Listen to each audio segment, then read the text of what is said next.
ma mère me dit bon, je vais prendre un petit café. Je lui dis oui, vas-y. Donc évidemment, elle fond en larmes de l'autre côté de la porte. Moi, je fonds en larmes sous mes draps. Oh l'horreur. Et le premier truc que je me dis à ce moment-là, là, je me dis pas non, j'ai pas eu d'enfant ou tu vois. Je me dis j'ai pas assez voyagé.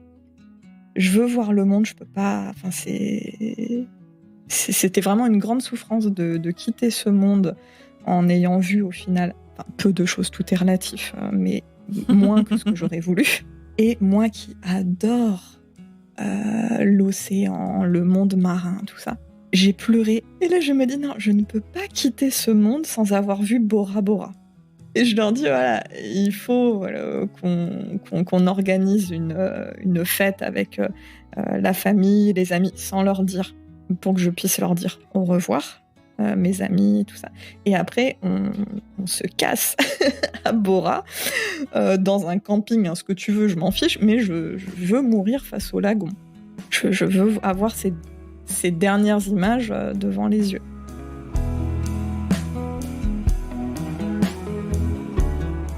Un soir, il rentre donc de l'école et il me dit « Bon, ma chérie, j'ai une bonne et une mauvaise nouvelle. » All right. La bonne, c'est que j'ai trouvé un stage. Et c'est pas en France. Ok. Déjà, ça commence bien. Bon, vas-y, annonce, ça, c'est quoi la mauvaise ? Et la mauvaise, c'est que c'est pas en Asie. Merde. Bon, ok, bon, c'est pas grave. C'est où ? Bon, on avait une liste noire de destinations, clairement non, mais sinon on est toujours quand même très ouvert, pas de soucis, voilà. Et il me dit c'est en Polynésie française à Tahiti. No way. Ouais, là je le regarde avec les gros yeux, je lui dis mais ma valise est prête depuis 1985, y a pas de soucis.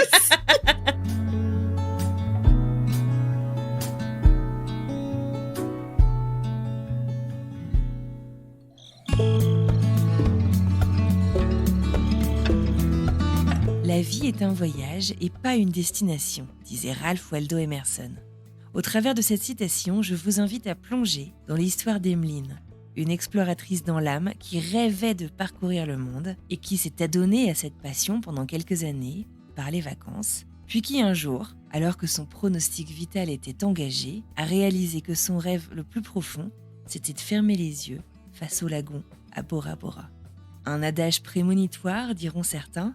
Cette prise de conscience pousse Emeline à vivre sa vie à 3000%. Après une expérience pas très réussie en Australie, c'est finalement vers la Thaïlande qu'elle s'envole, rejointe peu de temps plus tard par son conjoint. Une vie de rêve, la vie dont elle a rêvé. Emeline devient prof de français et tout lui va.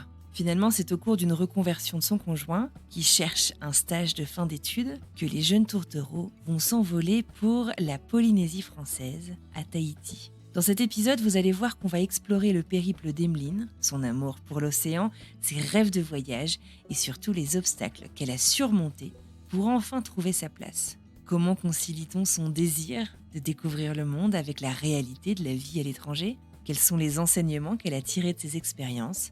Comment cette incroyable aventure a-t-elle façonné Emeline en tant qu'individu ? Et qu'est-ce qui pousse certains d'entre nous à tout quitter pour se lancer dans la vie à l'étranger ? Toutes ces questions, leurs réponses et bien plus encore dans ce nouvel épisode de French Expat. Je suis Anne-Fleur Andrely, vous écoutez French Expat, un podcast de French Morning. C'est parti.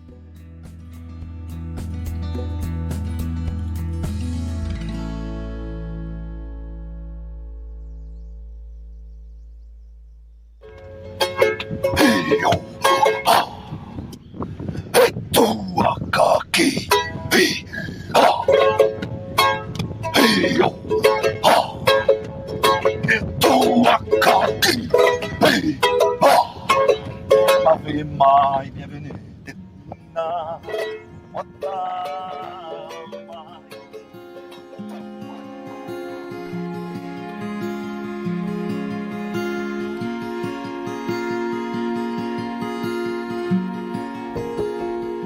Je m'appelle Emeline, j'ai 37 ans.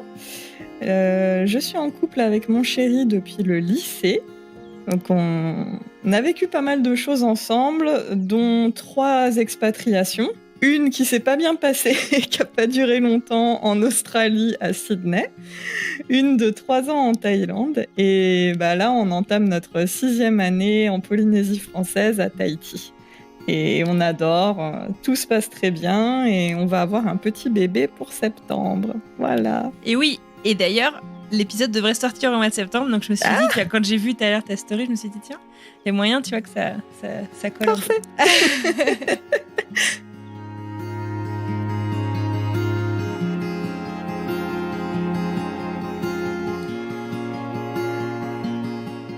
Alors, repartons vers le lycée. Comment est-ce que...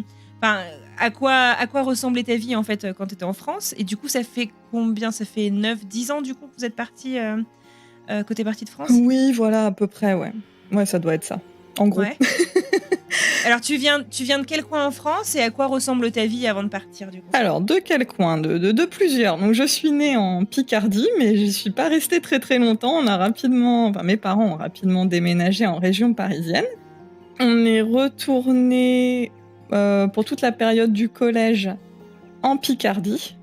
Et au lycée, en milieu d'année, en cours d'année de seconde, on est retourné en région parisienne, en Seine-Saint-Denis. Et c'est là où, énorme coup de chance, je suis tombée dans le lycée de mon chéri, dans sa classe de seconde, alors qu'il y en avait quand même 9 dans le lycée, et il était assis juste derrière moi, donc c'était quand même pas mal. Est-ce que tout de suite c'est l'amour fou? Ou est-ce que vous êtes amis initialement? Comment ça se passe? Non, alors honnêtement, ça fait super cliché, roman à l'eau de rose, tu sais, genre le téléfilm de Noël. C'est pas grave. Mais ouais, non, ça a été le coup de foudre tout de suite. C'est vrai? Et réciproque? Ouais, carrément. Donc quand je suis arrivée, en plus j'étais hyper timide, c'était l'horreur. C'est le proviseur qui m'a présentée devant toute la classe le matin au début des cours. Donc j'étais décomposée. Donc lui, il m'a dit que voilà, tout de suite quand il m'avait vu rentrer, coup de foudre. Je me suis assise à la seule place disponible dans la classe, qui se trouvait être celle juste devant lui. Et à côté de moi, donc une jeune fille qui est devenue une copine après et qui s'appelle Aurélie, a commencé à me présenter un peu discrètement, parce qu'on était quand même en cours de maths, à me présenter toute la classe. Alors là, c'est un tel, une telle, tout ça. Et donc ensuite, elle passe à ceux qui étaient derrière, donc Rudy, mon chéri, et Nicolas, un de nos meilleurs amis. Donc on se retourne et elle me dit, voilà, et donc Nicolas et Rudy. Et là, nos regards se croisent, et je vois, j'ai tout de suite été marquée par ses yeux très pétillants, très doux, et un immense sourire jusqu'aux oreilles. Et là, paf, quoi.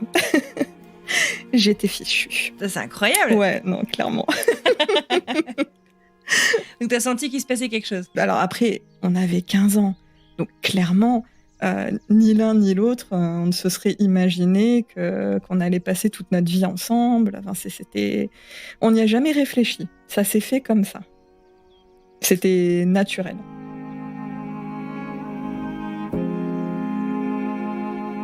Donc du coup, vous mettez ensemble. Comment est-ce que la vie à l'étranger en fait commence à apparaître dans vos projets de vie? Est-ce que c'est un truc un peu un rêve d'ado qui plane au loin, ou est-ce que finalement ça s'est fait complètement différemment? Alors c'était pas du tout un rêve d'ado, et même je me souviens de Rudy à cette époque-là, et je le taquine aujourd'hui et on en rigole.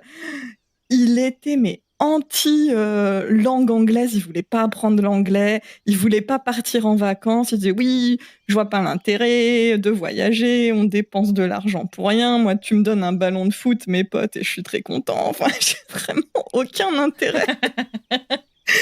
Et moi j'ai toujours eu très envie de voyager, mais j'avais jamais pensé à vivre à l'étranger.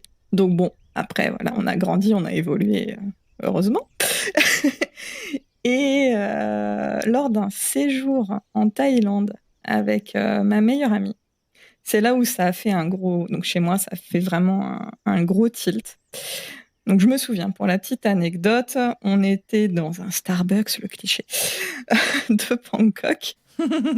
Et là, à côté de nous, il y avait, clairement, on voyait que c'était un expat, c'était un homme de type occidental, en costard-cravate, devant son ordinateur, en train de bosser. Et c'est là où j'ai pris conscience, c'est peut-être bête de jamais y avoir pensé avant, mais je me suis dit, mais c'est possible de ne pas juste voyager, mais aussi de vivre à l'étranger. Ah ouais, d'accord. En gros, tu réalises qu'en fait, le voyage ne passe pas que par les vacances. C'est accessible. Voilà, c'est ça, que c'est une réalité. C'est pas juste comme... avant, c'était un peu, peut-être plus un fantasme, comme quand tu te dis, oui, tiens, si je gagnais au loto. Tu vois, je l'avais jamais envisagé comme quelque chose de réellement à la portée de tous et de réellement possible. Pour moi, c'était vraiment un coup de bol de dingue, un milieu très fermé. Voilà, je pensais pas du tout que c'était possible. Et ben là, ça a carrément changé ma vie. Quand je suis rentrée en France, j'ai changé l'orientation de mes études. Ouais, tu étudiais quoi à l'époque? Alors, je voulais être professeure des écoles dans l'éducation nationale. Et j'ai basculé vers le français langue étrangère. Le fameux FLE dont on entend parler. Le fameux FLE, voilà, c'est ça. Je sais que tout le monde connaîtra, on en aura entendu parler. Donc oui, voilà. J'ai totalement changé. Et puis, Et t'en parles mon à chéri... Rudy, du coup, tu lui expliques tout ça? Ouais, il a toujours été très ouvert. On a toujours pu parler de tout sans aucun tabou, s'écouter, se mettre à la place de l'autre pour essayer de comprendre les points de vue différents. On peut vraiment avoir des conversations, même sur des sujets un peu tendus. On a des conversations bienveillantes et sans avoir besoin de se disputer ou d'être dans la tension. Tu vois. Donc, on a toujours pu en discuter et il s'est montré très ouvert. Alors qu'avant, il t'avait dit que ça l'intéressait pas. Non, mais clairement. Mais on a bien évolué ensemble aussi. Il s'est ouvert à l'idée. Ça lui a beaucoup plu. Il s'est renseigné. On s'est renseigné ensemble. Il a fait plus attention à son anglais. et Okay. Voilà. Et au final, ça s'est fait. Au final, il faudra attendre l'âge de 27 ans pour que Emmeline et son Rudy s'envolent à l'étranger. À l'époque, ils partent en Australie. Mais avant de vous raconter ça, il faut revenir sur un événement qui s'est passé dans la vie de jeune adulte de ces deux amoureux, un événement qui va lui aussi définir leur futur. À l'époque, Emmeline a 22 ans.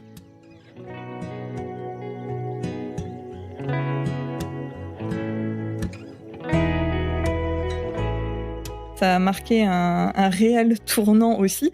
Et c'était donc cette histoire s'est passée quelques mois avant ce fameux voyage justement en Thaïlande. Donc ça a participé à ce... C'est pas juste le fait d'avoir vu cet homme avec son ordinateur dans le Starbucks qui m'a fait changer totalement d'orientation de vie, mais c'est un tout. Quand j'ai eu 22 ans, on est parti en voyage en Égypte. Pays absolument merveilleux. Mais bon, je pense que tous ceux qui y sont allés le savent. Le billet d'avion est vendu avec la tourista. Très clairement. Ça fait partie du package. D'accord. Donc on est parti fin août. On a passé des super vacances, mais l'Imodium était clairement notre meilleur ami. On a été malades pendant tout le séjour. Même si ça reste un très beau souvenir. Bref, en revenant, c'est important pour la suite. En revenant, j'étais toujours malade. Rudy, lui, plus du tout. Tout allait bien de son côté. Et moi, j'étais malade, mais alors plus pareil. On va dire qu'au niveau des sensations, ça faisait un peu comme si j'avais une ceinture autour de la taille et qu'on serrait vraiment très très fort, ou qu'on me donnait des... Tu sais, que j'avais un point serré au niveau du foie. Bon, à ce moment-là, j'étais en période de rattrapage de mes examens de fac, courant septembre. Je voulais tenir. Je disais non, c'est pas possible. Je peux pas être malade pendant mes examens. Il y aura pas d'autres dates. Donc j'ai pris des médicaments antidouleurs pour tenir. ce qui est une grave erreur. Toujours faire attention quand on prend des médicaments sans savoir ce qu'on a exactement. Je passe mes examens et mon état s'aggrave, vraiment, de plus en plus, pour en arriver à un point, pour te dire, où je ne pouvais même plus me tenir droite, ni me déplacer debout. C'est-à-dire que pour aller de mon lit à la salle de bain, j'y allais en rampant, presque, tu vois, à quatre pattes. Vraiment. Et là, il s'est passé combien de temps depuis que tu es rentrée ? Ça allait très très vite parce que ça, c'était tout début octobre, fin septembre ou début octobre. Donc mon état s'est aggravé, mais en un éclair. Donc j'ai consulté un gastro-entérologue qui m'a fait faire des prises de sang, je sais plus, je crois que c'était 24 heures ou 48 heures d'intervalle. Et là, donc après les résultats de la deuxième prise de sang, je vois qu'il m'appelle sur mon portable, ce qui n'est jamais bon signe. Là, tu commences un peu à stresser. Et il me dit, mademoiselle, il était en panique, hein, ça s'entendait dans sa voix, même s'il est resté professionnel, mais voilà, en gros, il m'a dit, voilà, mademoiselle, je n'ai jamais vu de résultat pareil. Là, c'est foudroyant. J'ai contacté... Mais genre, il t'annonce ça au téléphone ? On n'annonce pas ça au téléphone, généralement, des trucs pareils. Ouais, non, mais j'étais vraiment... et comme ça, je n'ai jamais vu de tels résultats. J'étais décomposée, comme je pense que tout le monde pourrait l'imaginer. Et il me dit, voilà, j'ai déjà pris les devants, j'ai contacté l'hôpital, l'Interco de Créteil, donc on était en région parisienne à ce moment-là, c'était l'hôpital le plus proche et avec lequel il travaillait. Donc allez-y, mais immédiatement, ils vous attendent, ils savent, ils sont au courant, ne perdez pas de temps, mais allez-y tout de suite. Mais il te dit quoi ? À part te dire que les résultats sont pas bons, il te dit quoi ? Il te dit rien ? Rien, non. Mais c'est super bizarre comme... Non, je sais. Ouais, non, mais attends, tu vas voir la suite. Ouais, non, sans diagnostic, puisqu'on ne savait pas ce que j'avais. Ah d'accord, il ne sait pas, mais pour lui, c'est hyper urgent, c'est pas bon, quoi. D'accord. Oui, voilà, parce qu'en fait, mon corps produisait... je suis désolée, c'est un peu plus... Là, c'est le matin, donc tout est un peu flou. J'ai plus les termes médicaux exacts en tête ou devant les yeux. Mais mon corps produisait des anticorps contre mon foie. Donc, mon corps détruisait mon foie. Et a priori, au vu des résultats, il l'avait sacrément bien attaqué. Il en restait plus énormément à ce moment-là, et en très peu de temps. D'où l'urgence. Donc ma mère, qui était juste à côté à ce moment-là, m'emmène à l'hôpital. On me dit toujours rien. Je passe plein d'examens, dont une échographie du foie qui était absolument mémorable. Donc le médecin qui m'a pratiqué l'échographie dictait ses notes à sa secrétaire, mais toi... devant toi. T'étais juste ouais, et puis toi, t'es un morceau de chair, quoi. Il se rend pas compte de ce qu'il dit. Donc il est là en train de chercher, et il dit « les métastases ». Dans ma tête, métastase cancer, je sais, tu vois. Oui. Je sais ce que c'est. Et là, le blanc le plus long de ma vie, avant qu'il sorte, il n'y en a pas. Ouais, mais c'est horrible. Ah ouais, d'accord. Je te jure, aujourd'hui, je rigole, mais c'est atroce. Un grand 8, le truc. Un grand 8. À la fin de la journée, donc je suis dans ma chambre d'hôpital avec ma mère. Arrive mon gastro-entérologue, livide. Et là, pareil, franchement, on dirait que ça paraît tellement énorme quand je le raconte. Je te jure, heureusement que ma mère était là pour témoigner que ça s'est bien passé comme ça, parce que tu te dis, c'est pas possible, on est dans un film pour faire pleurer dans les chaumières. C'est incroyable. Donc il arrive livide, donc j'étais dans mon lit, il prend une chaise, il s'assoit à côté de moi, il me prend la main et il me regarde avec les yeux humides. Le docteur est en larmes aussi, quoi. Ouais, il était profondément touché de devoir m'annoncer ce qu'il allait m'annoncer. Oh la vache, d'accord.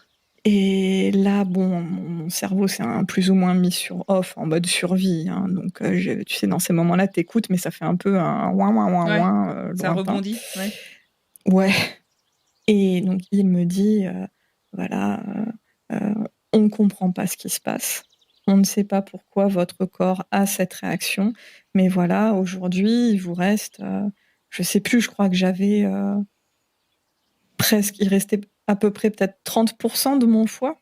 Donc, mon corps l'avait sacrément bien détruit. Et c'était pas parti pour s'arranger, au vu des Ouais, ça résultats. s'arrêtait pas, quoi. Non. Et il ne savait pas comment l'enrayer, il ne savait pas d'où ça venait. Bon, voilà. Ouais. Et moi, j'aime pas la langue de bois, tu vois. J'aime bien savoir ce qu'il en est. Donc, je lui pose la question. Je lui dis, mais concrètement, au niveau de mon espérance de vie, donc là, il blablatait, il noyait un peu le poisson, donc je lui ai demandé cash. Donc là, on était fin septembre, début octobre. Je lui ai demandé, OK, est-ce que je vais passer les fêtes de fin d'année? Est-ce que je vais fêter Noël? Et là, il me regarde dans les yeux et il me dit, je n'en ai aucune garantie. Sur ce, après, bon, ça se termine pas exactement comme ça, mais moi, mon cerveau, le souvenir s'arrête à ce moment-là, si Ouais, tu veux. bah ouais, c'est le truc le plus choquant, j'imagine. Très clairement. Et donc, il sort. Ma mère et moi, on ne peut même pas se regarder, sinon c'est foutu, on se met à pleurer. Et on voulait se protéger l'une l'autre, en ne pleurant pas tout de suite, pour se soutenir. Donc, ma mère me dit, bon, je vais prendre un petit café. Je lui dis, oui, oui, vas-y. Donc évidemment, elle fond en larmes de l'autre côté de la porte. Moi, je fonds en larmes sous mes draps. Et le premier truc que je me dis à ce moment-là, là, je me dis pas, ah non, j'ai pas eu d'enfant, ou tu vois. Je me dis, j'ai pas assez voyagé.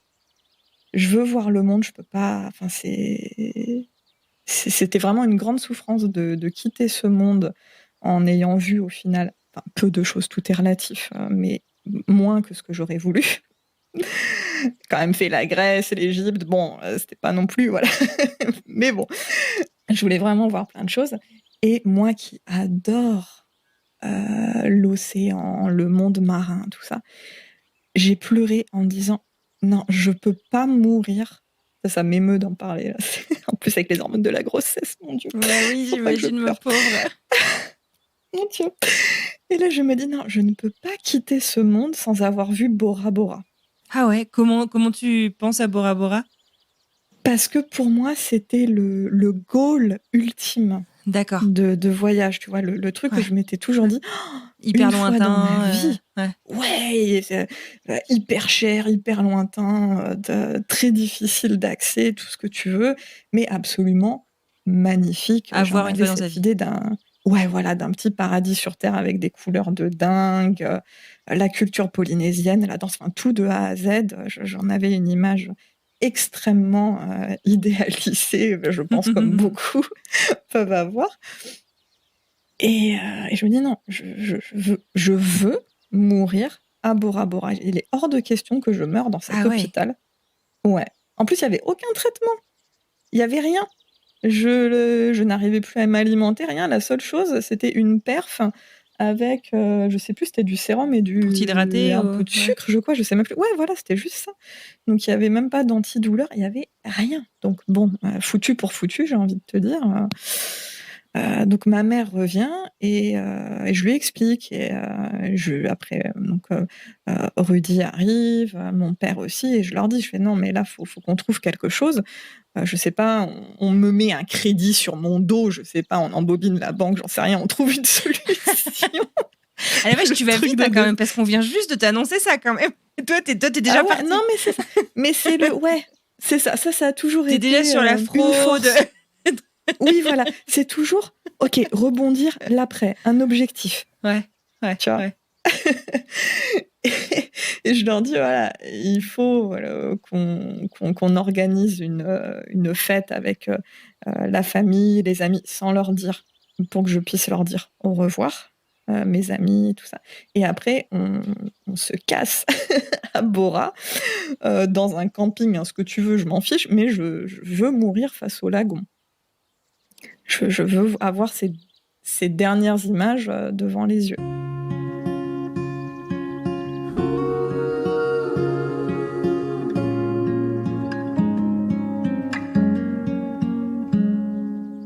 Dieu merci, c'était une fausse alerte. En fait, Oui. Le lendemain ou 2 jours après, je sais plus, mais ça a été très rapide.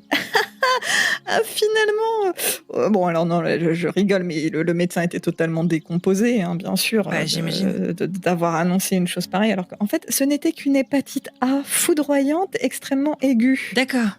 Donc, pour ceux qui ne connaissent pas l'hépatite A, c'est quelque chose de tout à fait bénin. Tu peux même contracter l'hépatite A sans t'en apercevoir ou en ayant un peu mal au ventre et basta. Donc, ça attaque ton foie, mais ton corps se reconstruit derrière. Alors aujourd'hui, je vais très bien, Dieu merci. Voilà, c'était une forme aggravée avec une réaction auto-immune, tout ce que tu veux. Alors pareil, on ne sait pas pourquoi ça a produit un tel truc chez moi. Mais l'horreur, c'est pourquoi vous êtes passé, sérieux. Mais l'horreur absolue. Et clairement, mais la délivrance et le soulagement à la fin. T'es là, tu te dis, mais c'est pas possible, c'est un sketch, quoi. Pour ceux qui connaissent un peu la série H, je sais pas si ça parlera à tout le monde, mais tu te dis, mais c'est pas possible, je suis dans l'hôpital de H, c'était le docteur Strauss, qu'est-ce qui se passe?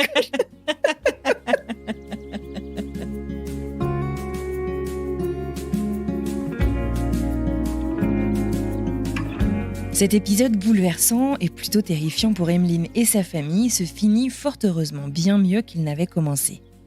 15 ans plus tard, Emmeline nous raconte le sourire rivé sur le visage à la suite de ses aventures. Des aventures qui l'ont menée autour du monde. Car s'il y a bien une promesse qu'elle s'est faite depuis son lit d'hôpital, lorsqu'elle envisageait le pire, c'est que le voyage ferait partie de son futur. J'étais vraiment dans cette urgence de voyage, de brûler la vie aussi un peu par les deux bouts, mais de voir plein de choses, de vivre pleinement. Une envie de vivre, une envie d'avancer, de découvrir encore plus. Ouais, d'arrêter de me prendre la tête pour des trucs débiles, tu vois, vraiment d'essayer de... Tu prends conscience que la vie peut s'arrêter du jour au lendemain. C'est pas juste une phrase en l'air comme ça, c'est quelque chose de réel et qui peut arriver à absolument tout le monde. Parce qu'avant ça, j'ai toujours été en parfaite santé. Il ne m'était jamais rien arrivé, à part les trucs basiques, grippe, gastro, que tout le monde a. J'ai toujours été en très bonne santé. Les médecins n'ont toujours pas compris pourquoi j'avais fait une réaction auto-immune et à ce point-là. Ouais, donc en fait, cet événement a été annonciateur finalement de la suite d'une certaine manière, en tout cas un déclencheur de se dire ok, je veux pas un jour m'en aller avec le moindre regret, let's go quoi. Ouais, c'est ça. Donc là j'ai dit ok, ciao la sécurité de l'emploi avec l'éducation nationale, ok c'est pas grave, mais je veux ma liberté de mouvement, de pouvoir aller dans les pays que je veux ou les villes que je veux, même en restant en France. Mais voilà, je voulais vraiment, j'avais ce besoin d'être libre. Et je pense que c'est aussi pour ça que Rudy a été autant à l'écoute par rapport à mon envie de vivre à l'étranger. Et il a eu très très peur de me perdre, bien évidemment. Donc ça change aussi beaucoup de choses des deux côtés.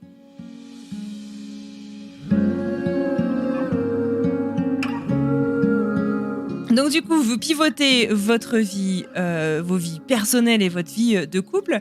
Et donc, c'est quoi ? C'est 3-4 ans plus tard que vous vous envolez pour l'Australie. C'est ça, le temps que les deux, qu'on finisse nos études tous les deux, qu'on économise aussi, parce que tenter une expatriation en Australie, surtout que bien sûr on avait visé Sydney, quoi, tant qu'à faire. Hein. Donc c'est déjà, même par rapport au visa, alors je sais plus, on est parti avec un visa PVT, là, les Working Holidays. Les permis vacances-travail ? Voilà, c'est ça, mais il fallait, je sais plus quel montant minimum sur ton compte en banque pour pouvoir partir. Enfin bon, ça s'improvisait pas non plus comme ça, surtout pour 2 étudiants.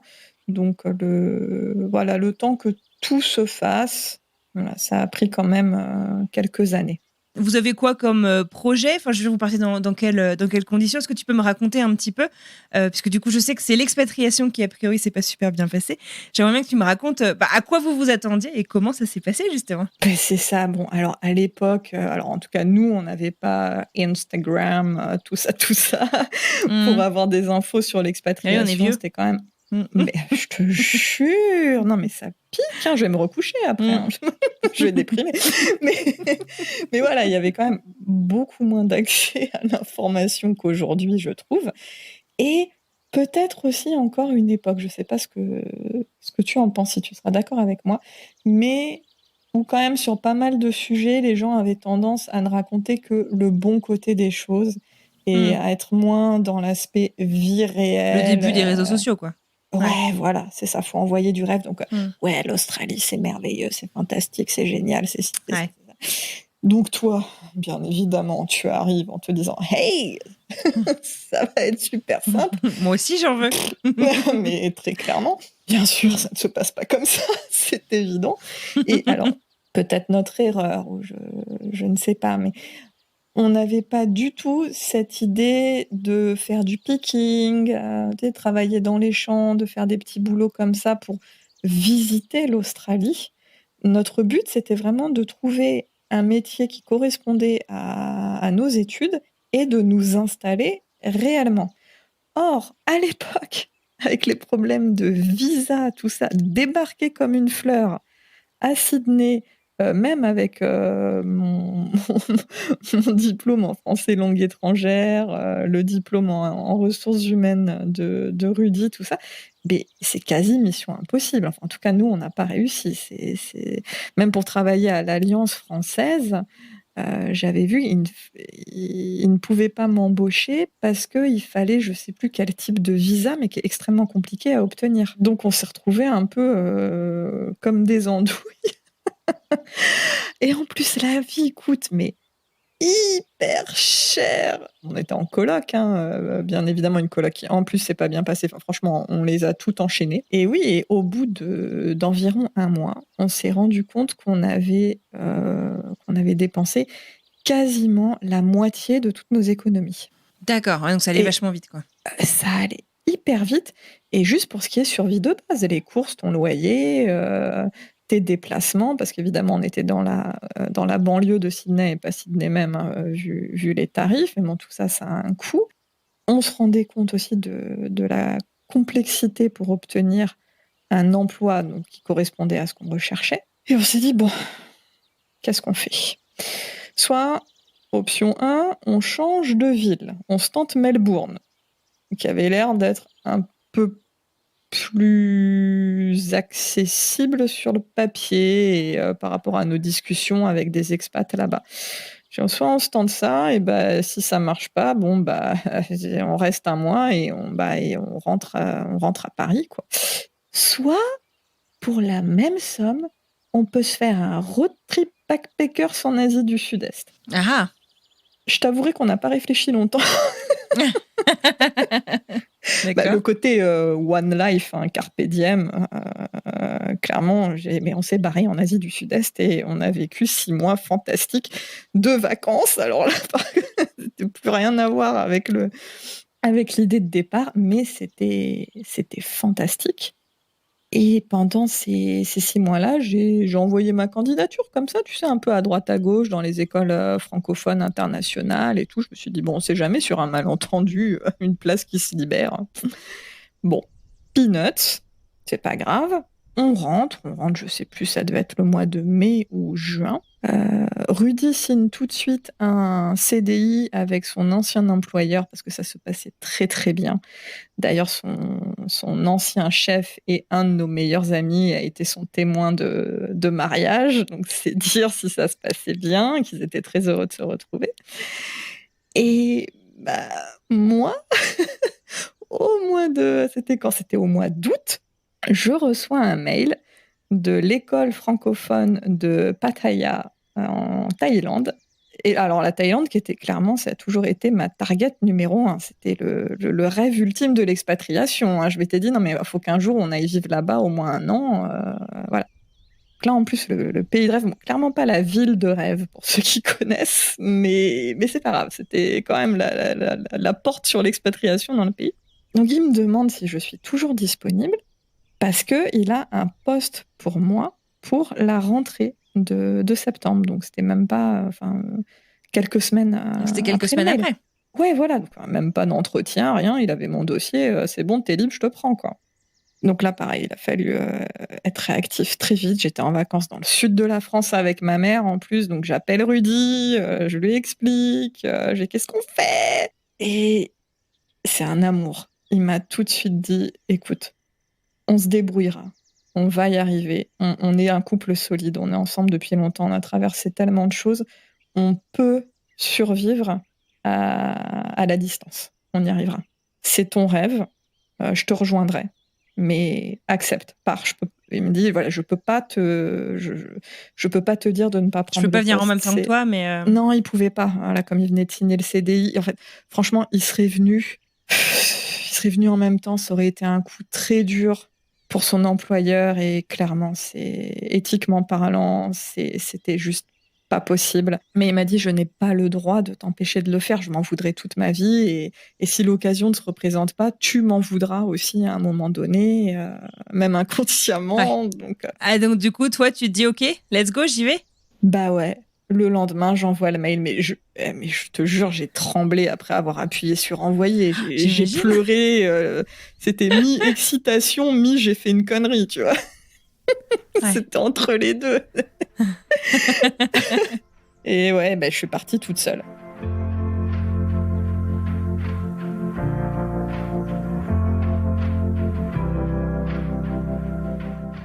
Mais j'avais jamais vécu toute seule de toute ma vie. Bah ouais, quand vous êtes rencontrés au lycée, vous avez toujours été ensemble, quoi. Je suis partie de chez mes parents pour vivre avec lui à 18 ans, quoi, très clairement.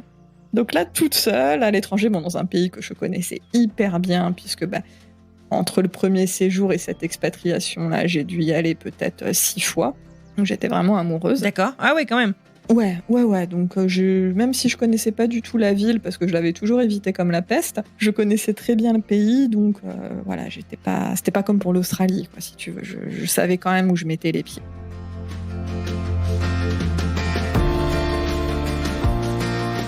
Mon contrat, c'était pour toute l'année scolaire, donc pour 1 an. Donc je savais que j'y restais au moins 1 an. Et après, voilà, sont les contrats de FLE, donc c'est toujours assez précaire, sauf quand tu as beaucoup de chance. Mais voilà, ce sont des contrats au mois ou à l'année maximum, donc qui se renouvellent ou pas après à chaque fin de période.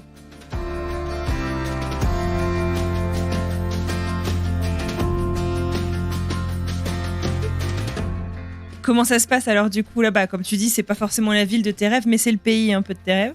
Alors comment ça se passe? Ton emploi, ta vie, ton arrivée, comment tu découvres parce qu'il y a, comme tu dis, quoi, il y a voyager et il y a vivre à l'étranger. Globalement, ça s'est quand même, oui, si en restant dans le global, très bien passé.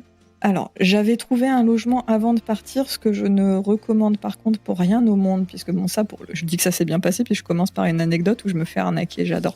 Mais ça s'est résolu très très vite, donc pour ça que dans la globalité, Ouais. je garde le positif quand même.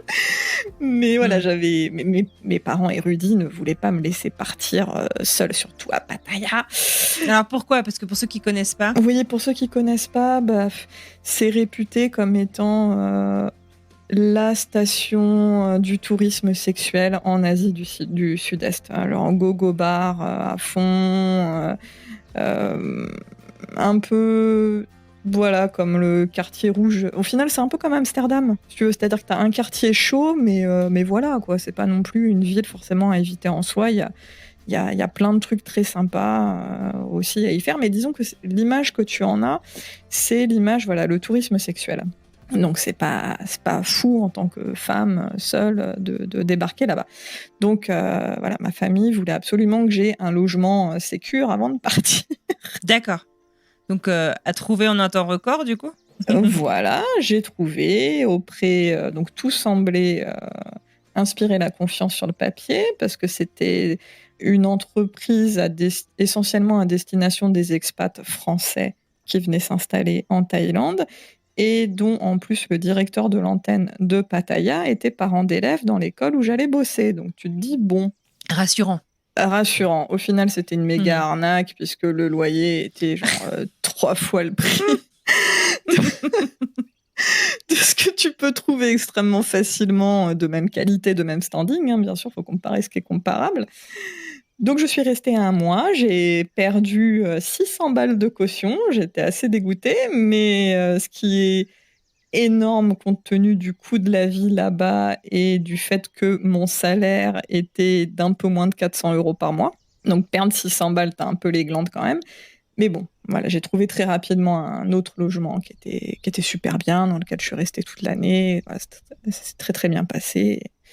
Voilà. Mais après, au niveau de l'école, les collègues étaient sympas, les enfants, écoute, franchement, c'était top. Mais j'en garde vraiment une expérience humaine très enrichissante et malgré tout de très bons souvenirs. Et alors, vous êtes resté combien de temps sans vous voir avec Rudy? Alors, parce que t'es partie toute seule, donc initialement? Ouais. Donc il est venu me... Quelle horreur. Je repense à tout ça, mon Dieu. Ça te paraît loin, hein, t'imagines? Je te jure. Donc il est venu pour les vacances de Noël, donc au bout de... Comme je suis partie fin août, ouais, au bout de 3-4 mois, quoi, à peu près. Hein. Il est resté 2 semaines. Et après, il m'a rejoint. Alors attends, je suis rentrée en France pour les vacances de février. Alors, en plus, j'ai choisi ma période. Bonjour le décalage au niveau du climat. Je suis venue passer 2 semaines. Et c'est là où il m'a demandé en mariage, d'ailleurs. Donc, comme quoi, Waouh! mesdames, partez, fuyez quelques mois et ça passe ou ça casse. Mais voilà. Et il m'a rejoint, je sais plus. Attends, je crois que ça devait être peut-être en avril, fin avril ou au mois de mai, quelque chose comme ça. Et lui, du coup, il t'a rejoint dans quelles conditions à ce moment-là? Il avait mis fin à son CDI. Ah oui, d'accord. Il n'avait pas essayé de trop de transférer ou de... C'était pas possible.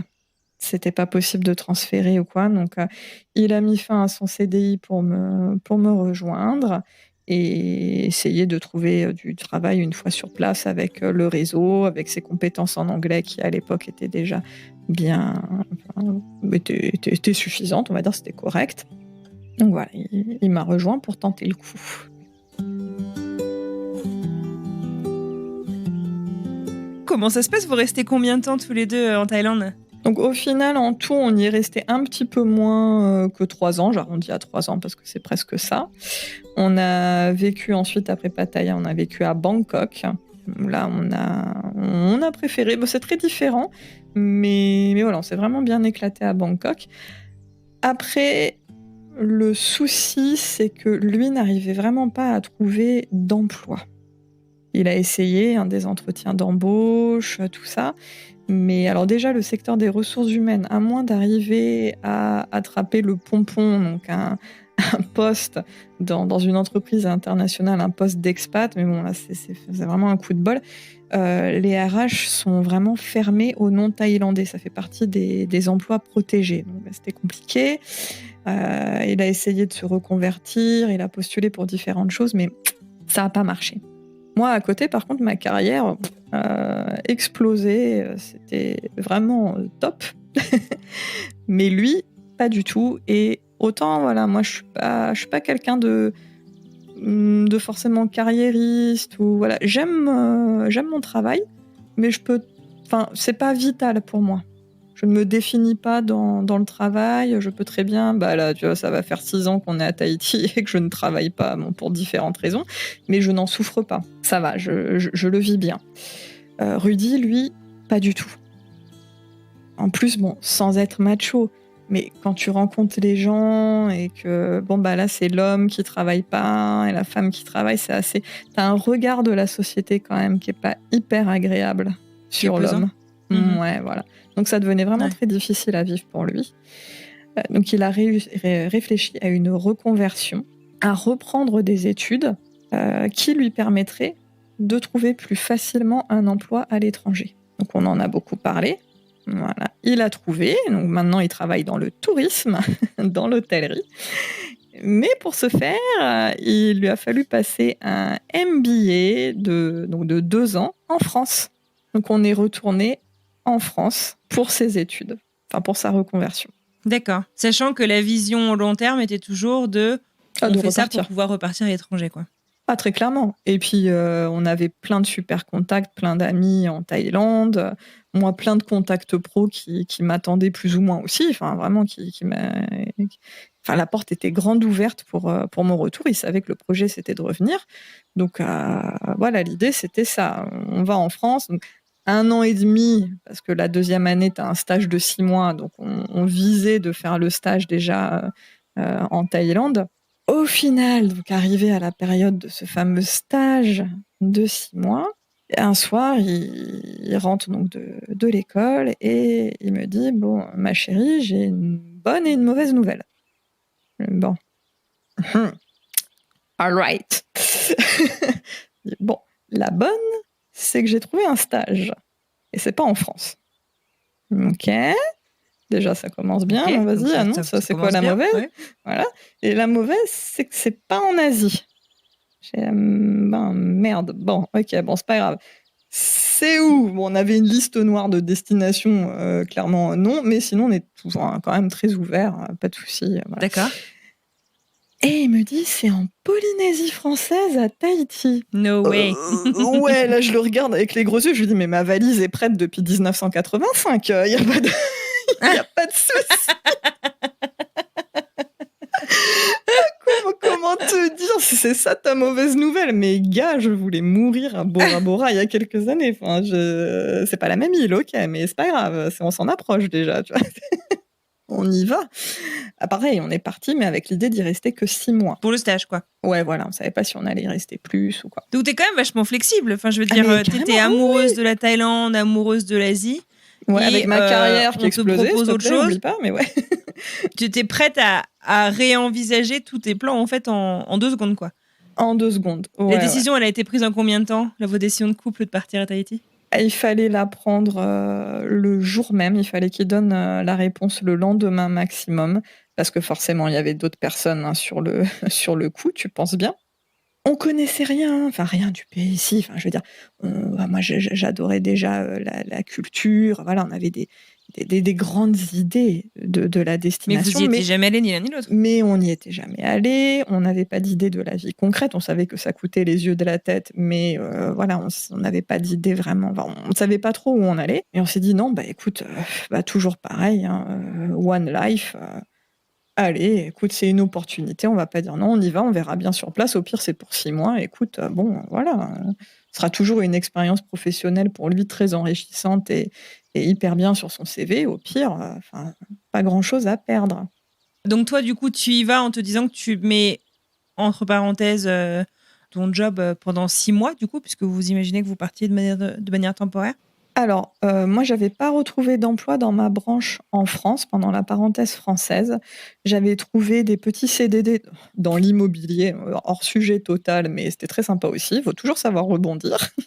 C'était que des petits CDD, quoi. Donc, si tu veux, j'ai attendu la fin du CDD qui était en cours pour le rejoindre après à Tahiti. Mais voilà, il est parti que 1 mois D'accord. avant moi au final. Donc ça s'est plutôt bien goupillé. Mais oui, après notre discussion, lui est parti seulement 1 mois et demi après la proposition de stage. Donc on n'a rien eu le temps d'organiser, hein. Il a cherché un logement une fois sur place.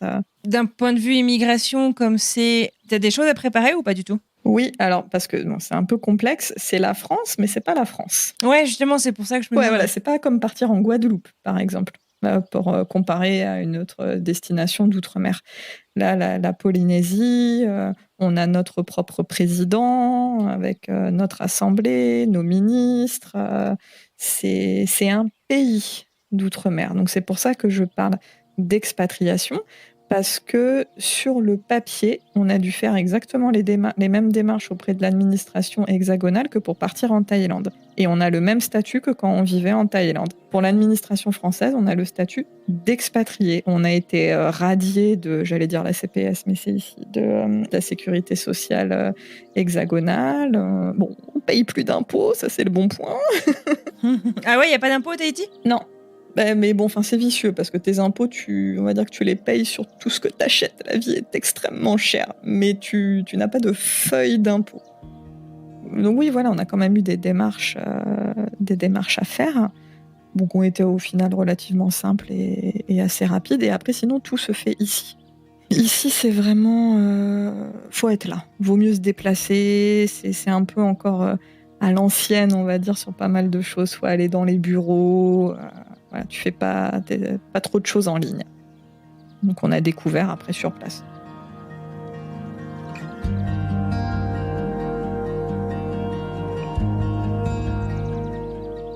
Alors donc du coup, toi, est-ce que tu te souviens du jour où t'es arrivée à Tahiti pour la première fois ? Ouais, alors déjà, j'ai failli louper ma correspondance à Los Angeles. C'était génial, j'ai couru comme Pour une bien dingue. commencer, super. Non, mais ceux qui ont fait une escale technique à Los Angeles, mais je pense que tout le monde comprendra, mais c'est une horreur. C'est terrible, il faut courir. Il y a énormément de monde, c'était... Enfin bon, bref. Donc bon, je suis arrivée, j'étais déjà très très contente de ne pas avoir loupé ma correspondance. Hyper heureuse de retrouver mon chéri. Bon, ça faisait qu'1 mois, mais quand même. Pour être très honnête, les débuts ont été assez difficiles pour moi. Je me suis retrouvée... Bon, déjà, c'était la saison des pluies. Il a flotté, mais non-stop pendant les 2 premières semaines où je suis arrivée. Ah ouais, d'accord. Quand il pleut, donc loin de tous les clichés qu'on a sur Tahiti. Ah bah, si c'est vert et qu'il y a des arcs-en-ciel, c'est qu'il y a de la flotte à un moment donné, quoi, si tu veux. Hein, donc, Bah oui. voilà, donc je suis arrivée pendant cette période-là. Mais oui, donc très loin de... Tu te dis, hey, paréo, tongs, maillot de bain, je vais aller me baigner tous les jours, c'est merveilleux. Mouap, mouap. Bon, déjà, on a trouvé un petit studio hors de prix. T'as l'impression d'être à Paris, je te jure, dans le centre-ville de Papeete, donc de la capitale, pour que Rudy puisse aller travailler à pied, parce que chose qu'on n'avait absolument pas anticipée, c'est qu'ici, tu peux t'asseoir sur les transports en commun. Il y en a, mais c'est... Alors, c'est de mieux en mieux. Là, cette année, il faut dire les choses quand même, ils ont pas mal amélioré le système. Mais non, le bus, ou le bus, comme on dit ici, tu peux l'attendre des heures. Je veux dire, et puis tu sais quand tu pars, tu sais pas quand tu reviens. Hein, Et comment ça se fait ? C'est comme ça, écoute, c'est une particularité locale, je vais te dire. C'est comme ça. En tout cas, très clairement, tu oublies l'idée de te déplacer en transport en commun. Part du principe que ça n'existe pas. C'est très compliqué. Donc déjà, nous en Thaïlande, partout où on avait vécu avant, on a toujours eu des transports en commun. Enfin, la voiture a toujours été un frein et quelque chose d'encombrant plus qu'autre chose. Donc je sais que je vais choquer énormément de gens là tout de suite, mais nous n'avons jamais passé notre permis. No way! Je te jure, les bons donc Parisiens handicap, de base. Du coup, si t'arrives là-bas. Mais très clairement, puisque en Thaïlande, on n'en a jamais eu besoin. Enfin, Rudy avait passé son permis scooter Thaï, mais bon, tu parles en dehors de la Thaïlande, évidemment, ça n'a aucune valeur. Oui, c'est pas reconnu. Et là-bas, on avait le droit de conduire même un 125, même plus, tous les 2 roues que tu souhaites, à partir du moment où tu l'achètes, et surtout à partir du moment où tu payes ton assurance, parce que c'est surtout ça que les policiers vérifient quand ils te contrôlent, mais tu conduis comme tu veux, en fait, tout le monde s'en fout. Donc nous, on conduisait le scooter, il y avait des transports en commun hyper efficaces. Sinon on était de la région parisienne. Quand on est revenu pour les études de Rudy, c'était Aix-en-Provence, mais bon, voilà, t'as un réseau de transports en commun top aussi. Il y a la SNCF, on en dira ce qu'on veut, mais c'est quand même pratique. Ouais. ça a le mérite d'exister. Fiable la plupart des jours. En dehors des 360 jours de grève annuelle, c'est plutôt fiable. Aïe, aïe, aïe. Désolée, ceux qui m'écouteront, qui bossent pour la RATP et la SNCF, je vous aime quand même. Mais on vous aime. Et voilà, clairement, on a débarqué ici. Pour nous, c'était inimaginable de vivre, qui plus est dans une capitale, sans qu'il y ait de transport en commun. Donc là, c'était un peu la claque, parce que sans véhicule, clairement, tu ne fais rien. tu es coincé dans ton quartier. Donc nous, c'était la capitale, mais c'est assez difficile à imaginer aussi tant qu'on ne l'a pas vécu. Mais Papeete, c'est vraiment minuscule. Et aujourd'hui, j'adore.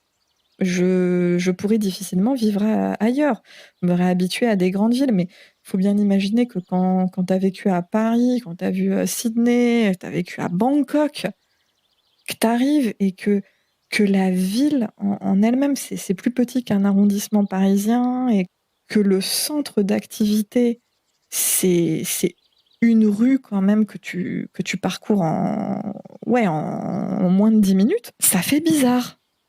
Tu vois, ça fait un peu drôle. Les plages, les premières plages pour te baigner sont à 15-20 km. Et tu peux pas le faire à pied. Bon, déjà, tu mettrais pas mal de temps. Mais au niveau des routes, tu marches pas, quoi, clairement. Enfin, même en vélo, ça peut être dangereux, c'est galère. Enfin, c'est pas fou. Il te faut vraiment un véhicule. Donc, je me suis retrouvée bloquée dans le studio en saison des pluies avec rien à faire en me disant, punaise, je suis à Tahiti, j'ai toujours pas vu le lagon. Enfin, si, tu le vois dans le port, quoi, avec les bateaux, mais je veux dire, je me suis toujours pas baignée. Il y a Moorea, qui est une des plus belles îles de l'archipel, qui est à 30 minutes de ferry, que tu vois de l'autre côté.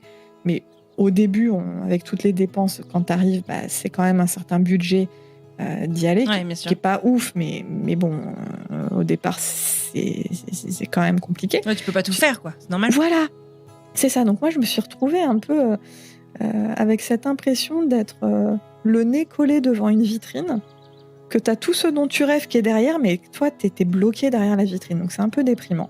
Alors, en plus, avec Rudy qui travaillait toute la journée.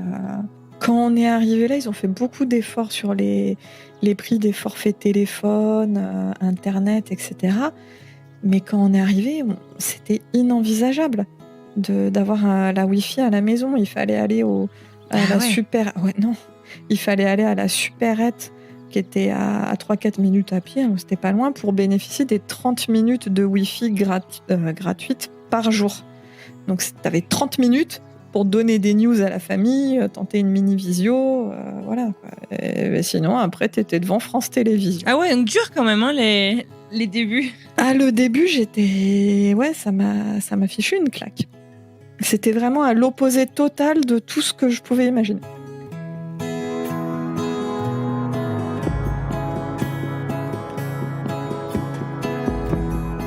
Tu as eu des doutes, parce que pour l'instant, j'ai l'impression que tu es toujours très déterminée. Après, comme on a dit tout à l'heure, je suis quelqu'un qui rebondit quand même assez rapidement et assez facilement. Donc oui, ça m'a mis un coup au moral et une claque parce que je me suis dit, punaise, je suis là et j'en profite pas, quoi. Je fais rien, je peux rien voir, il n'y a aucune excursion, il n'y a aucune sortie, il n'y a rien à faire parce que quand il pleut, t'as tout qui est annulé. Donc tu te dis, mince, quoi. Si c'est comme ça pendant 6 mois, c'est les glandes.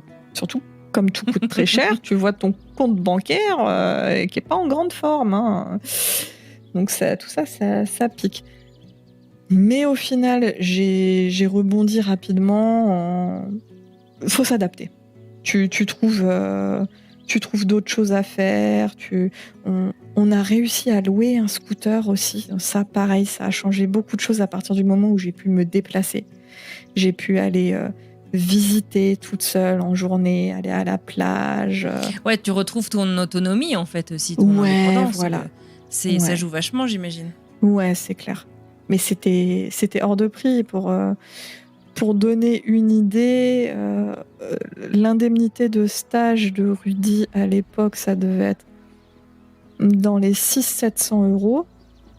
Notre loyer pour le studio, et c'est le moins cher que tu trouves, c'était un peu plus de 900 €. Donc son indemnité de stage ne couvrait même pas notre logement. Ne couvrait pas. Non. Donc vous viviez sur vos économies ? On a vécu sur nos économies, ouais. L'alimentation, ça coûtait hyper cher. Donc je parlais d'internet tout à l'heure, mais par exemple alors là je me suis pas rencardée sur les derniers prix, mais je pense pas que ça ait énormément bougé.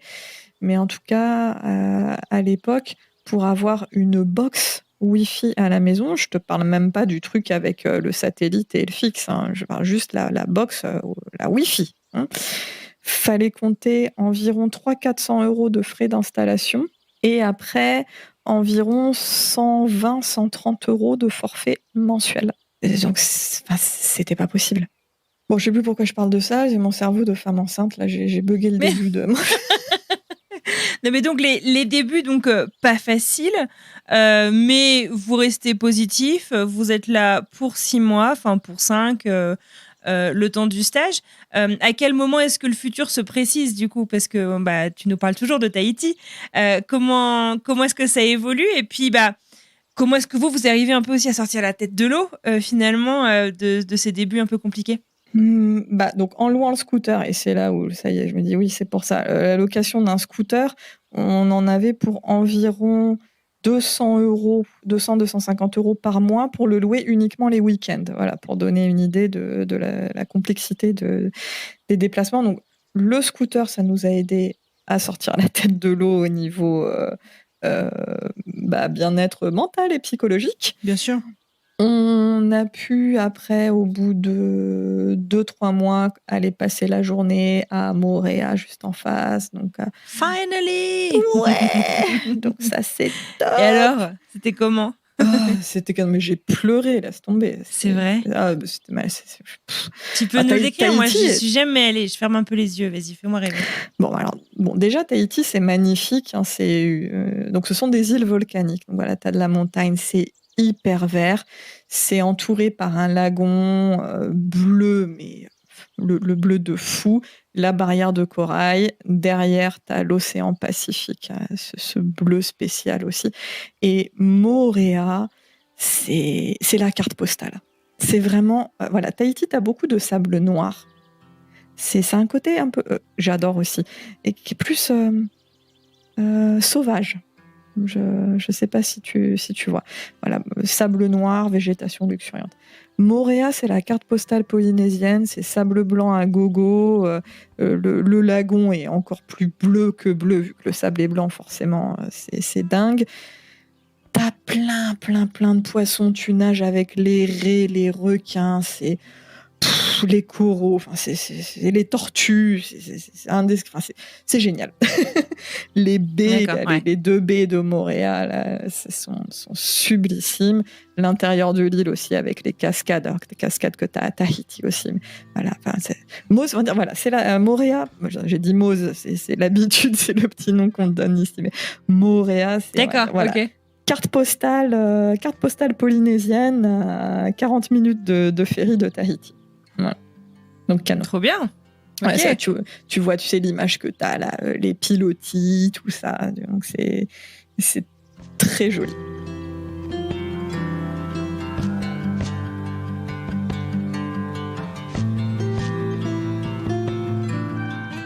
Et alors, est-ce que la vie au quotidien ressemble en fait à ça, à cette carte postale de Tahiti? Absolument pas. Enfin, absolument pas. On a la chance, depuis 2 ans maintenant, on a déménagé parce que sinon on était resté dans le centre-ville de Papeete. On l'a depuis 2 ans.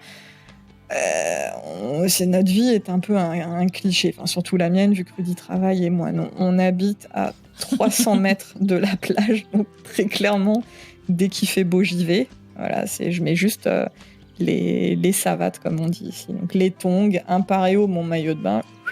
Je marche 2 minutes, je me baigne dans le lagon, il y a plein de poissons, c'est sublime. En saison, on voit les baleines sauter derrière la barrière de corail. T'es là, les fesses posées sur le sable, tranquille, et tu vois une baleine qui saute. Enfin, c'est dingue. Magique. Il y a des couchers de soleil de psychopathes avec les petits requins. Là, tu vois des requins qui sont pas dangereux pour l'homme, je précise. Donc, tu vois le petit aileron là dans l'eau, tout ça. Donc, de ce point de vue-là, on a... C'est un peu magique quand même. Voilà, on va pas se mentir, ça fait un peu carte postale. Ok.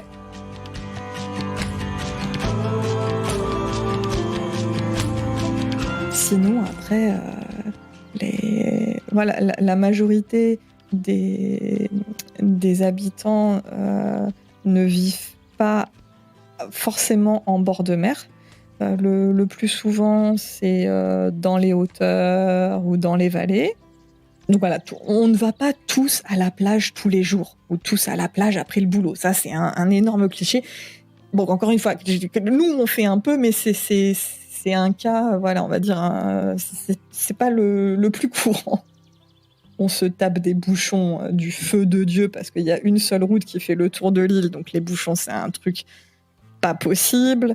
On va tous faire nos courses à Carrefour, hein, ça, voilà, que ce soit à Tahiti ou ailleurs, on se retrouve tous dans les grands supermarchés. Voilà, après, c'est la carte postale, mais c'est pas la carte postale non plus. Ouais, non, mais c'est comme les Américains ou n'importe qui d'ailleurs. Moi, je parle des Américains parce que c'est là que je suis, mais qui disent ah, tu vivais à Paris, ta vie doit être tellement romantique. Bah non. Ouais, on se comprend. Ouais, Émilie, non, mais Paris, c'est ça, en fait, ouais, bonjour quoi. Mais c'est aussi toute la différence entre vivre et voyager aussi. Ça veut pas dire que t'en profites pas, mais c'est juste, ça résume pas toute ta vie là-bas, quoi. Non, mais c'est ça, c'est pas pareil. Et puis voyager coûte, enfin même la vie en général ici coûte, mais c'est pas que ça te coûte un bras, ça te coûte les 2 bras, les 2 jambes et 3 organes, quoi. Mais vraiment, vraiment.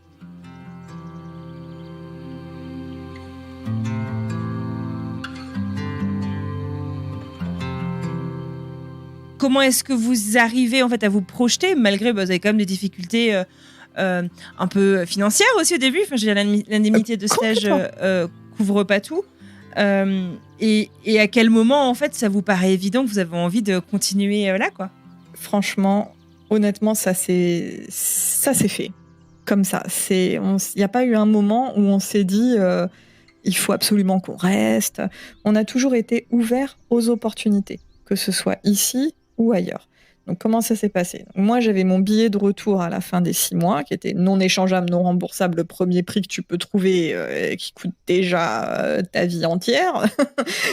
Donc moi, au bout de 6 mois, je suis rentrée. Et Rudy, lui, n'a pas eu de proposition de CDI parce qu'il n'embauchait pas à ce moment-là, donc dans l'entreprise dans laquelle il bossait, mais ils lui ont proposé un CDD de 3 mois avec un vrai salaire. Donc une vie un peu plus abordable a priori, quoi. Voilà, c'est ça. Mais moi, de toute façon, j'étais obligée de rentrer. Donc je lui ai dit, et pourquoi t'étais obligée de rentrer? J'ai pas Parce compris. que sinon, je perdais mon billet d'avion. Ah, je pouvais pas décaler la date. Ouais.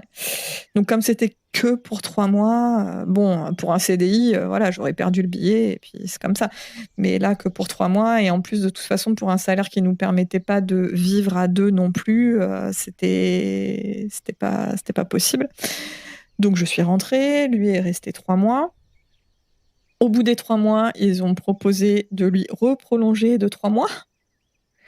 Donc là, ça a fait 6 mois sans se voir, mais pour le coup, c'était pire que la Thaïlande, puisque là, il n'y a même pas eu des petites vacances entre-temps. Ça a été 6 mois où on a été séparés à fond, et sans savoir quand on allait vraiment se retrouver, puisque à chaque fois, c'était un peu prolongé.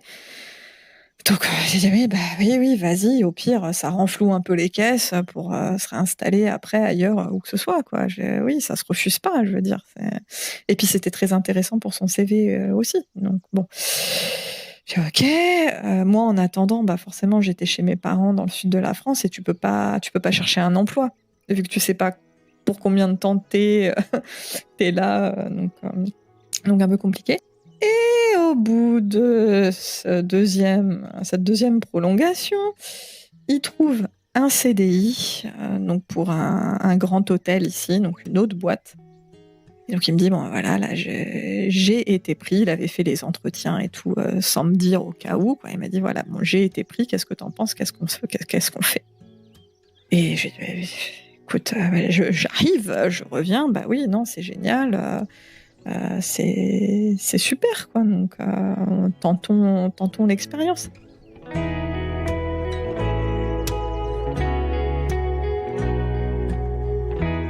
Je suis retournée, donc là, par contre, avec l'idée qu'on y vive minimum 1 an, donc avec 2 valises. On avait quand même, vu que je connaissais un peu le coût de la vie maintenant, donc essayer d'acheter des trucs, voilà, de prévoir certaines choses.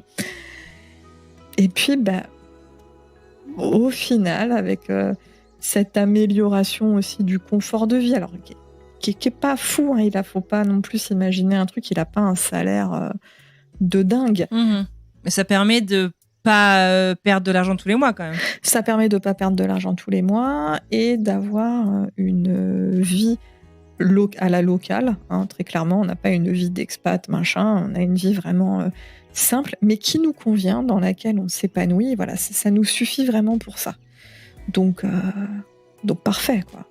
Et petit à petit, on s'est vraiment fait à ce mode de vie-là, parce qu'à la base, on était vraiment très citadin, très after work, sorti, un peu clubbeur, qu'ici, t'oublies totalement, ça n'existe pas. Enfin, t'as des boîtes, bien sûr, mais ça n'a rien à voir. C'est pas pareil. C'est une vie qui est beaucoup plus en symbiose avec la nature.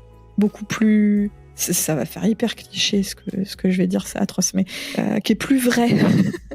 plus... Ouais, t'es dans le vrai, dans ce qui compte vraiment dans la vie, quoi. T'es pas tout le temps sur Internet ou quoi, t'es avec des vrais gens, tu profites des moments simples de la vie, de la beauté de la nature, voilà, quoi. Tout simplement, sans forcément sentir ou quoi, donc ce qui peut faire un peu pantouflard, mais au final qui nous convient hyper bien et qu'on aurait beaucoup de mal à changer aujourd'hui. Et voilà, là, c'est vrai qu'on... Pour la première fois, on ne ressent plus cette envie et ce besoin, surtout chez moi, de voir d'autres pays. D'accord. Donc tu te sens arriver chez toi, quoi. Ouais, voilà, c'est ça. Comment t'expliques ça ? Je n'arrive pas à l'expliquer, c'est un ressenti, comme si... Et Rudy ressent la même chose, comme si on était à notre place. Même si c'est chez nous, mais ça sera jamais chez nous non plus. Puisqu'on sera toujours étranger. Mais ouais, on se sent très bien ici.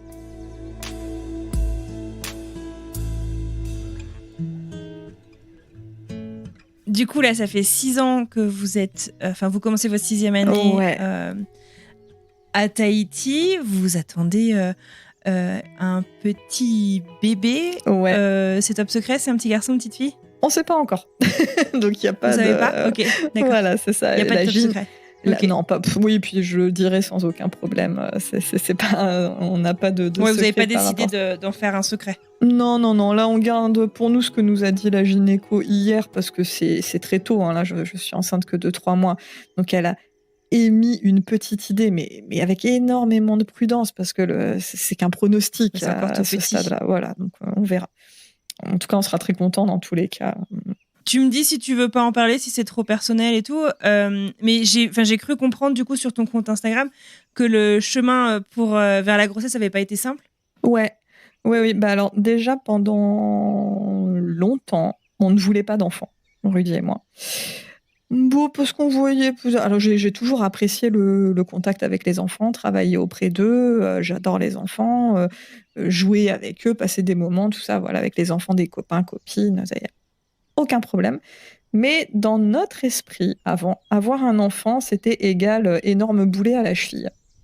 Et pour moi, et même pour Rudy, étant donné que la liberté, c'était vraiment fondamental de chez fondamental, pour nous, c'était pas compatible avec le principe de liberté. Tu vois, on était dans cet état d'esprit-là. Donc on s'était dit non, on n'en veut pas. Bon, voilà. Arrivé à 30 ans, comme je pense énormément de femmes, malgré tout, on a cette petite alarme biologique qui dit bon, cocotte, est-ce que t'es... juste qui te re-questionne sur le sujet. Est-ce que t'es sûre de toi ? Parce que bon, malgré tout, t'as encore le temps si tu changes d'avis, mais il y a une date de péremption à un moment donné. C'est pas comme les hommes. Donc bon. Donc on était en Thaïlande à ce moment-là, on y a à nouveau réfléchi, et on s'est dit, bon, vers 35 ans, pourquoi pas, on laissera la porte ouverte, on verra, on en reparlera à ce moment-là. Bon, après je la fais très courte, hein, qu'on arrive ici, etc. Et on a différents projets. Moi, je me suis lancée l'année dernière dans le Heiva. Le Heiva à Tahiti, c'est le plus grand concours de danse polynésienne au monde. Donc, c'est un énorme challenge D'accord, sportif ok. ouais, Génial. oui, qui se prépare. Pendant 6 mois, tu n'as pas de vie. Hein. Tu manges Heiva, tu dors Heiva. Voilà, c'est 6 mois tous les soirs. Environ 2 à jusqu'à 4 heures, ça dépend des soirs, mais en moyenne, c'est 2-3 heures de répétition, plus certains week-ends. Et plus tu arrives vers le mois de juillet, plus tu as tous tes week-ends de répétition toute la journée aussi. Donc, autant te dire que c'est quelque chose qui est difficilement, qui est pas compatible avec un projet bébé. Je devais le faire en 2020, mais notre ami le Covid a tout fichu en l'air. Donc, j'en suis arrivée à le faire l'année dernière, donc à 36 ans. Le concours était au mois de juillet et au mois d'août, on a pris la décision avec Rudy de se lancer, ça y est, enfin, dans ce projet bébé. Tu te dis, bon, à notre âge, t'entends pas mal de choses sur la fertilité qui baisse, surtout chez la femme, etc. Tu te dis, bon, je sais pas trop où on va. Écoute, gros coup de bol, je suis tombée enceinte début septembre, donc juste après. Ah oui, donc rapidement. Hyper rapidement. Le cycle suivant. Premier essai, one shot, bingo, ticket gagnant. Fort malheureusement, ça s'est mal passé, puisque j'ai fait une fausse couche à 11 semaines. Donc 11 semaines, c'est... Ouais, là, tu vois, je suis dans ma 12e semaine, donc c'est 3 mois. Donc proche de la fin du premier trimestre. Et oui, ça a été très dur, hein, bien évidemment. Surtout que j'ai fait une fausse couche hémorragique. Donc, direction les urgences, tu te vides de ton sang comme pas possible. Tu as l'impression que tu vas y rester. Tu te dis, mais c'est pas... Et puis, tu souffres, mais... Certaines femmes qui ont vécu les deux le comparent à des douleurs d'accouchement, pour visualiser un petit peu. Sauf que t'as pas de péridurale, t'as rien. Bon. Donc, ouais, pas cool. Puis finalement, donc, toujours cette capacité à rebondir rapidement.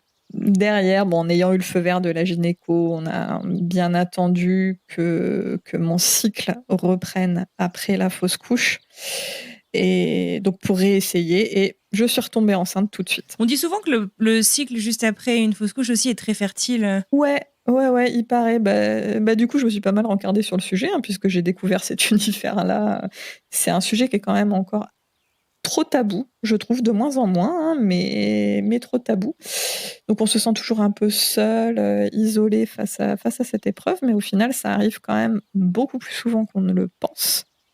Et oui, et a priori, en tout cas les 3 premiers cycles qui suivent une fausse couche, on aurait tendance à être plus fertile sur cette période-là. Donc bon. En tout cas, nous, t'as énorme coup de chance. Je t'avouerai que quand j'ai fait le test, je l'ai fait comme ça, histoire de voir, mais j'avais posé le test sur un coin de table, j'avais sorti mon bouquin, je le fais, mais ça fait négatif, je m'en fiche. Positif, ok. Attendez, j'étais pas prête. Mais... Ouais. Et puis là, je touche du bois, mais pour l'instant, tout se passe hyper bien, donc pourvu que ça dure. J'ai l'impression, alors je sais pas si c'est vrai ou pas, hein, on en reparlera l'année prochaine ou dans quelques années, mais j'ai l'impression que ici, mais comme pour beaucoup de choses en fait, comme c'est, tu te prends moins la tête. Par exemple, c'est pas mal. Ouais, t'as moins de regard de la société, c'est un peu, tu ressens pas ce regard accusateur ou de jugement. C'est pas pareil.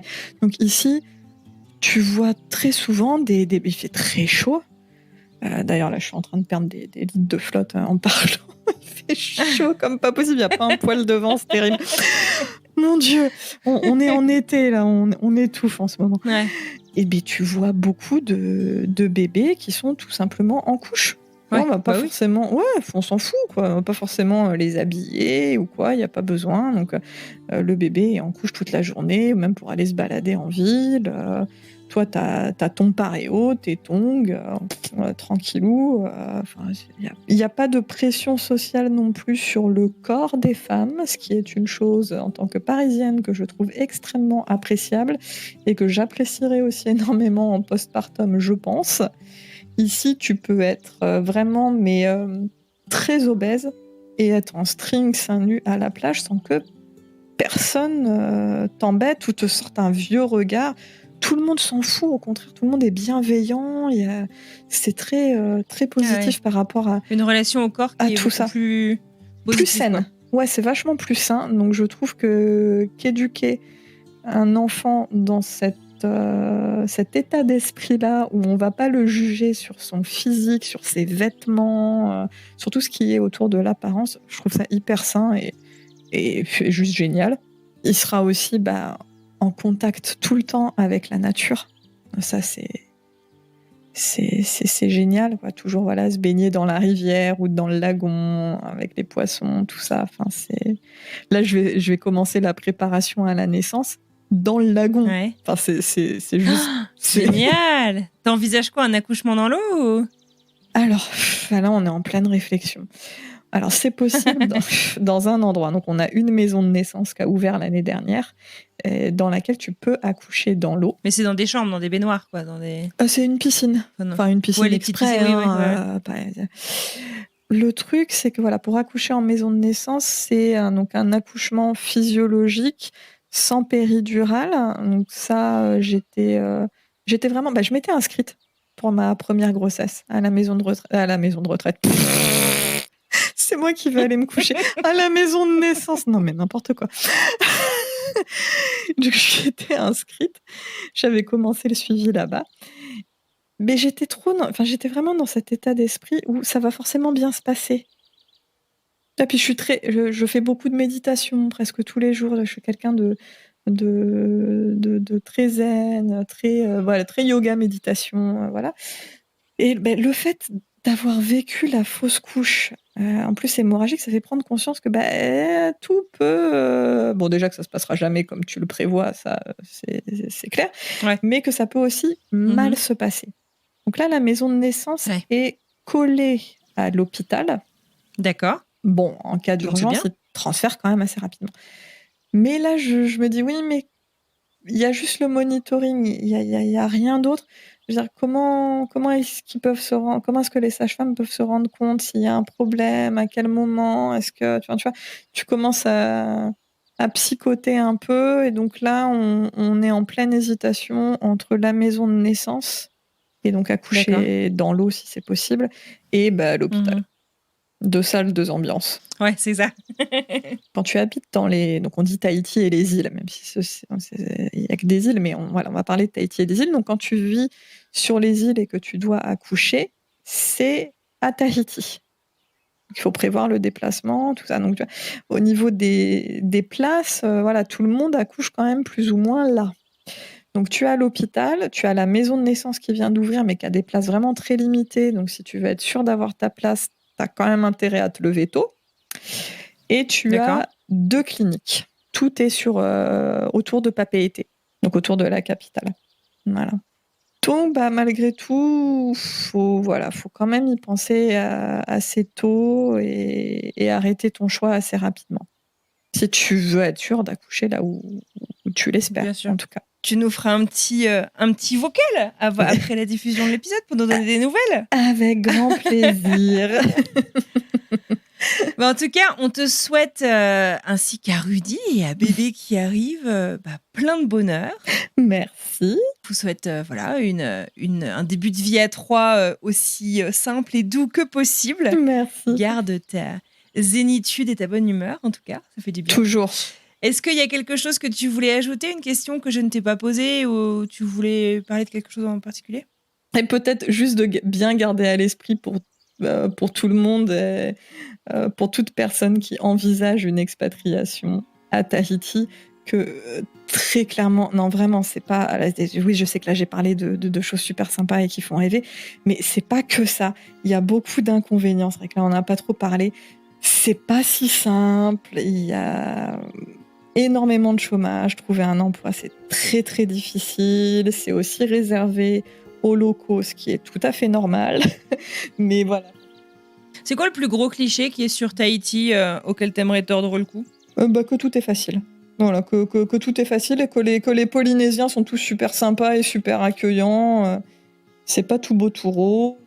Il y a aussi de la xénophobie, comme dans plein d'endroits du monde, surtout sur les îles. Donc c'est surtout depuis 2021. Et oui, depuis 2021, il y a eu quand même... Ouais, on a vu quand même une vague d'expatriation. Ça paraît déjà une vague. Je parle d'un tsunami. Mais bon, il y a quand même une augmentation de personnes qui sont venues tenter la vie à Tahiti. Et ça crée de grosses tensions sociales. Des tensions. Voilà, parce que il y a très peu de logements. Les prix explosent. Enfin, déjà sont très chers, mais ils explosent depuis cette vague d'arrivée. Les emplois, déjà qu'il n'y en a pas, mais il y en a encore moins. Donc tout ça, voilà, ça crée une tension sociale qui s'entend, qui se comprend très très bien, mais voilà, qui n'est pas toujours hyper agréable. Donc faut bien prendre ça en considération quand on veut venir s'installer ici aujourd'hui. C'est loin d'être simple. Et il faut être prêt à s'adapter, à changer de vie totalement, pas venir avec, comme malheureusement trop le font, avec cette idée, c'est cette mentalité un peu de colon qui arrive en terrain conquis. C'est la France et je veux imposer ma façon de vivre, ma façon de faire et juger la façon de faire des locaux, quoi. Ça, c'est... Mais bon, c'est comme le Parisien qui va vivre en Bretagne, quoi, si tu veux. Ce sera le même accueil par les Bretons que le gros cliché. Voilà, faut garder un peu cet état d'esprit-là. Ouais. Et pareil, on n'a pas d'allocation, on n'a pas... Voilà, ici, tu bosses pas, t'as pas d'allocation chômage, t'as rien. C'est... Voilà. Ouais, c'est ça, les gens, je pense, ont peut-être tendance à penser que c'est la France, mais non, mais pas non, du comme tout. tu le dis, t'as ton propre gouvernement, donc t'as pas tout ça, quoi. Non, absolument pas. On a une sécurité sociale, mais non, on n'a pas tout ce qui est allocation, tout ça. Enfin, ça n'existe pas. Il y a pas. Et quand pendant la crise du coronavirus, énormément de gens ont perdu leur emploi, c'est derrière, tu payes plus ton loyer, tu payes plus tes repas, tu payes plus rien. Hein. Il y a pas d'aide, il y a rien. C'est peanuts. T'as raison de rappeler tout ça. Et est-ce que, pour terminer, il y a un petit conseil que tu chuchoterais à la Emeline d'il y a 10-15 ans ? Oh, il y a 10-15 ans. Tu as raison d'avoir confiance en la vie. Garde la confiance, garde ton cœur bienveillant en toutes circonstances. Parce que même dans les coups durs, ça vaut le coup de rester bienveillant et ça paye toujours au final. Donc, à celle que j'étais il y a 10-15 ans, de rester avec Certains diront le côté bisounours et j'aime pas ça, mais voilà, j'aime être quelqu'un de positif et bienveillant, peu importe les situations. Parce que, encore une fois, la vie est trop courte. Donc pourquoi juger les autres ? Pourquoi s'embêter ? Pourquoi s'énerver ? Pourquoi être en colère ? Pourquoi garder de la rancœur ? Non, voilà, donc t'as raison, continue comme ça. Tout se passera bien, tout se passera bien.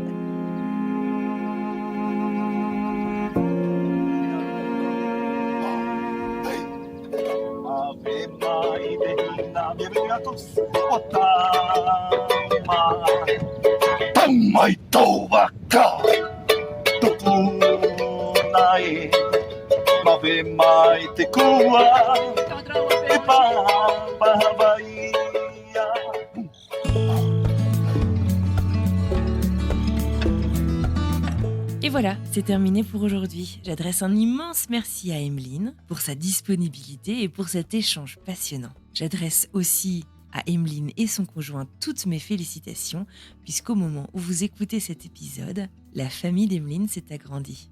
Je vous adresse tous nos vœux de bonheur. Merci à vous de nous avoir écoutés jusqu'au bout. Si cet épisode vous a plu, vous le savez absolument par cœur, mais je le redis quand même parce que ça compte énormément. Dites-le, parlez de cet épisode, envoyez-le dans votre groupe WhatsApp, à la machine à café, sur le Slack de votre entreprise. Bref, parlez-en autour de vous, faites un maximum de bruit. Et si vous avez encore 30 secondes à nous accorder, direction votre appli de podcast préféré. Laissez-nous un petit mot et donnez-nous 5 étoiles, ça compte beaucoup aussi. Bon, et alors la semaine prochaine, on parle de quoi ? Écoutons un petit extrait.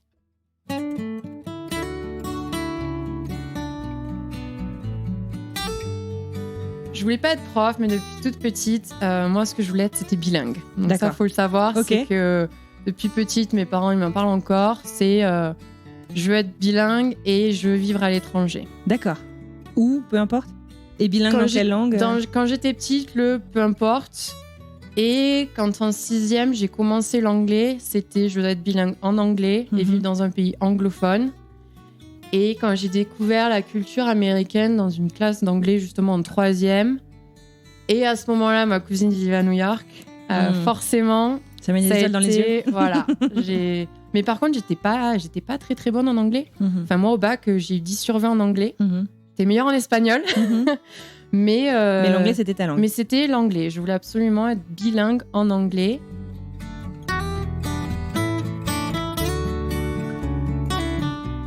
Et ça, je trouve que c'est quelque chose que j'ai beaucoup appris aux États-Unis. Il y a 2 choses vraiment que j'ai appris, c'est le partage des émotions. Mhm.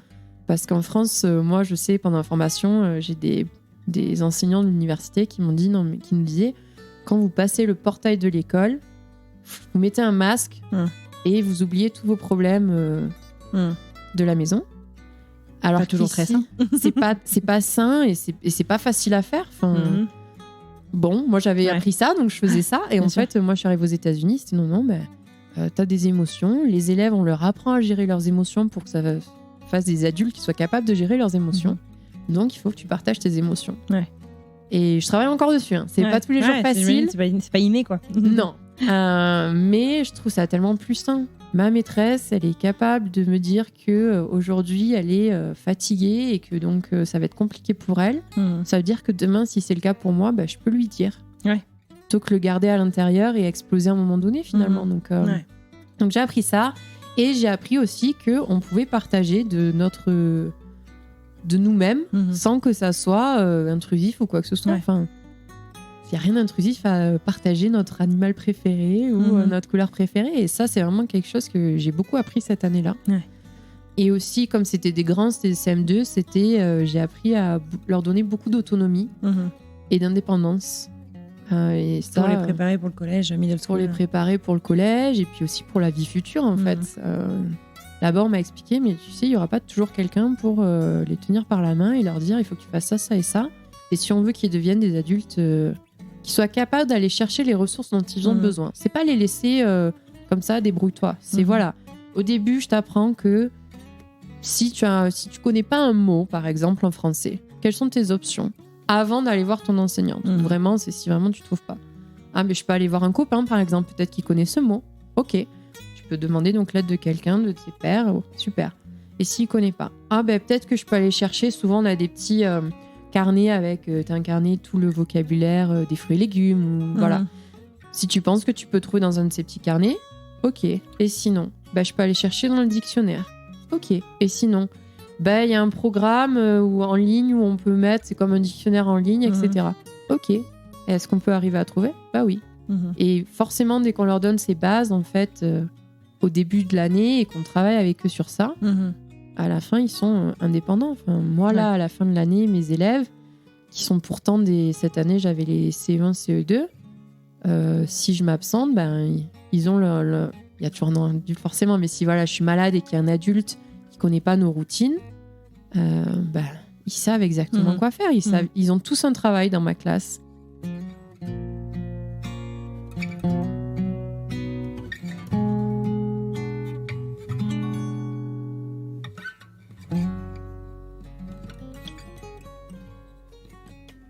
Il ne me reste plus qu'à vous souhaiter une merveilleuse fin de journée, une très belle fin de semaine, et je vous dis donc à mardi pour une nouvelle histoire. À bientôt.